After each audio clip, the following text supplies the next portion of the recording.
Vinicio Limón en este espacio del comentario de Cable Noticias. Buenas noches, Salvador, con el gusto de saludarte como siempre todos los viernes. Por cierto, antes de iniciar con la agenda, gracias por el pastel que nos enviaste. Con mucho gusto, con mucho cariño.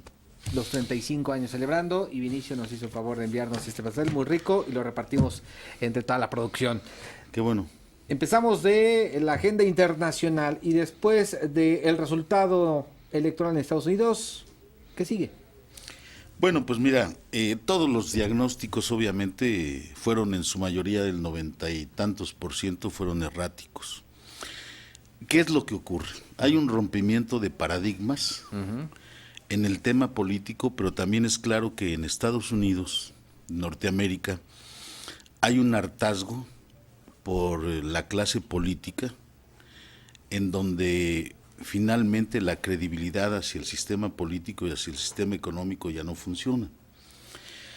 Si tú analizas toda la campaña de Trump, es una campaña aterradora en términos económicos, ¿no? Habla de romper el Tratado de Libre Comercio, habla de romper el Acuerdo Transpacífico, habla de una política fiscal arancelaria para poder levantar la economía de Estados Unidos.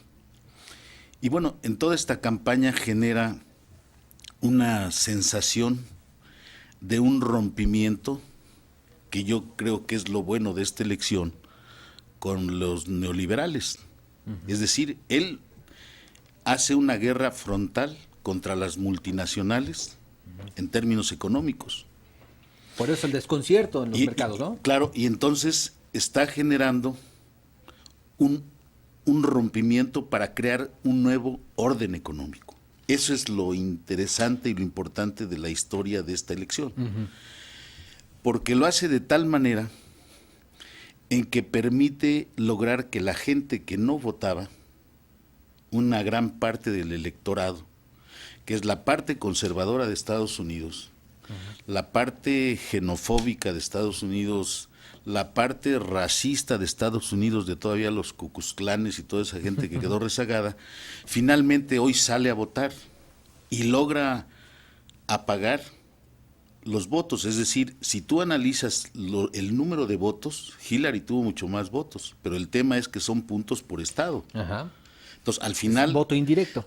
En el voto indirecto le ganan los estados. Entonces, ¿esto cuál es? Y toda la parte central de Estados Unidos, que es donde está la parte conservadora de Estados Unidos, la parte tradicional, porque tú puedes analizar la historia de Estados Unidos en el momento de su liberación, de su independencia, como la parte de Florida, de las Carolinas, toda esa región, de alguna manera es la parte más liberal, pero la parte más conservadora está del otro lado. Entonces, este fenómeno es un fenómeno que está rompiendo con las estructuras económicas establecidas. O sea, él está convocando a un nuevo orden económico. Y esto obviamente va a simbrar al planeta. Indudablemente que va a simbrar al planeta porque si él empieza a meter todo el tema arancelario de impuestos a países que hacen productos con la misma industria norteamericana de las multinacionales, va a empezar a quebrar mercados en los países donde están las multinacionales asentadas. Entonces, verdaderamente es riesgoso, pero también de lo que él dijo a que lo vaya a hacer, va a estar muy complicado, porque además él tiene la mayoría en el Congreso, que ese es otro problema serio. O sea, la mayoría del Congreso la tiene él, no hay un contrapeso mayor. Luego entonces casi el hombre va a poder hacer exactamente lo que él quiera. Entonces él va a luchar contra los neoliberales, contra las multinacionales, que eso es lo mejor que pudo haber ocurrido con esta elección. O sea, él está demostrándole a todo el mundo que el nuevo orden económico tiene que llegar. Tenemos que adaptarnos, tenemos que adecuarnos a los nuevos tiempos y a un proceso de globalización, pero con un rompimiento de estructuras económicas. Eso es lo que nosotros observamos. ¿Nos tenemos que preocupar los mexicanos? Tenemos que ocuparnos, más que preocuparnos, de incrementar nuestro Producto Interno Bruto, de tener una economía más fuerte, de generar más empleos, de tener un consumo interno mayor y de tratar de no depender tanto de la economía de Estados Unidos. Eso es lo que tenemos que hacer los mexicanos, es decir, necesitamos luchar por tener un mercado interno fuerte y sólido y nosotros consumir la mayoría de los productos mexicanos para que esto empiece a fortalecer nuestra economía. Uh-huh. Pero esto es una batalla que tenemos que librar internamente y no preocuparnos, porque además el tema de la migración es otro tema serio. Ya Canadá está preparándose para recibir a una gran cantidad de mexicanos, es decir, se están adelantando las cosas, todo esto es por el discurso de campaña. Uh-huh. Pero vamos a ver si en los hechos se va a dar, porque las condiciones van a ser diferentes. De entrada, en todas las manifestaciones que hubo en la mayoría de los estados de la Unión Americana, hay una fuerza todavía que no asimila que él ganó y que esa gente obviamente está en descontento con las políticas que él ha marcado, cuando menos en su campaña. Uh-huh. Ahora hay que ver cómo va a aterrizar todo su plan de gobierno, ¿no? Pero eso hay que esperarlo. Muy bien. Creo que no tenemos que precipitarnos, ¿no? Bueno, no precipitarnos, pero lo que sí es cierto es que el dólar hoy subió a 1.21.50, uh-huh. algo así, sí. y pues el asunto está feo, está delicado, pues. Sí, sigue el desconcierto.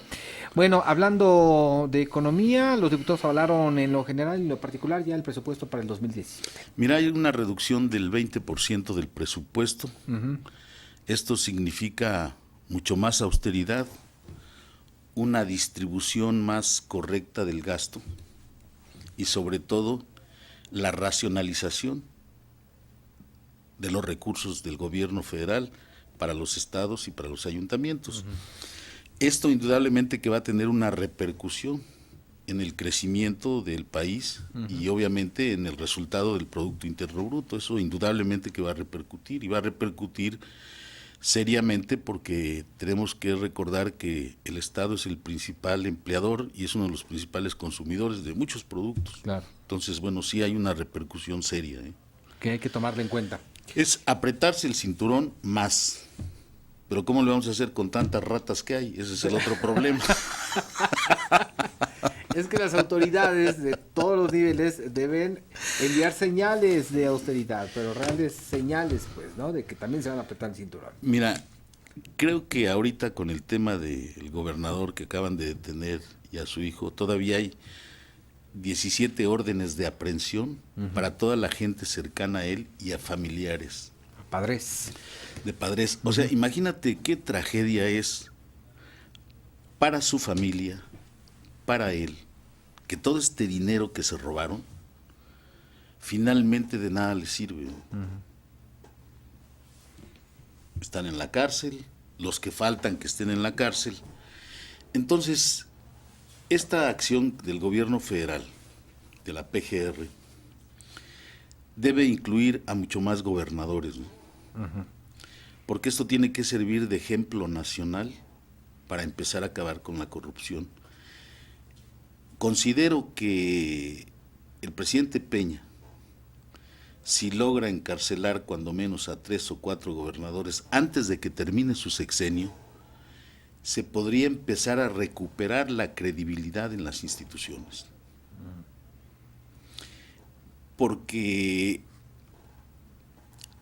es desastroso ver el tema de Duarte en Veracruz, uh-huh. con cantidades que verdaderamente insultan a la nación e insultan a los más rateros del mundo.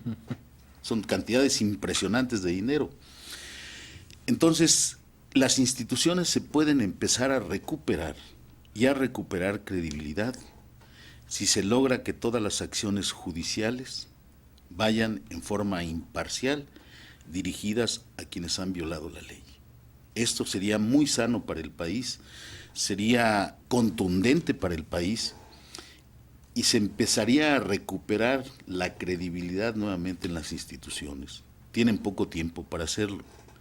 Yo espero que el gobierno federal apriete el paso en estos temas y que se logren más inculpados de los 12 gobernadores que más o menos están cuestionados en todo el país, y que sigan los procesos, porque esa es una forma de empezar a recuperar credibilidad de la sociedad. Creo que es bueno, y que aprendan los políticos que robarse el dinero no es bueno porque te lo robas y finalmente, ¿cómo lo vas a gastar si ahora violas la ley? Es decir, quizás anteriormente se podía hacer. Podías robarte el dinero, no había mucho problema. Pero como hemos venido creciendo como país, con todas estas leyes de la 3 de 3 y la transparencia y rendición de cuentas y 4x4 y todos esos asuntos, finalmente ¿a qué nos están llevando? A empezar a darle fuerza a las instituciones. Pero también no hay que dejarlo nada más en la ley, en letra muerta. Hay que aplicarla. Claro. Entonces la aplicación de la ley es empezar a recuperar las instituciones y creo que eso es bueno. Y seguramente después de este sexenio, yo espero que cuando menos entren 3 o 4 gobernadores más a la cárcel y esperemos que los que salgan en el futuro, en el 2018, también vayan a visitar la cárcel después de eso, porque hay varios en capilla, unos muy nombrados. Vinicio, gracias por esta Con oportunidad. el gusto de saludarte, Salvador. Como siempre, a ti, también. a tu auditorio, muchas gracias por tolerarnos y aceptarnos. Buen fin de semana. Regresamos, tenemos más, no se vayan.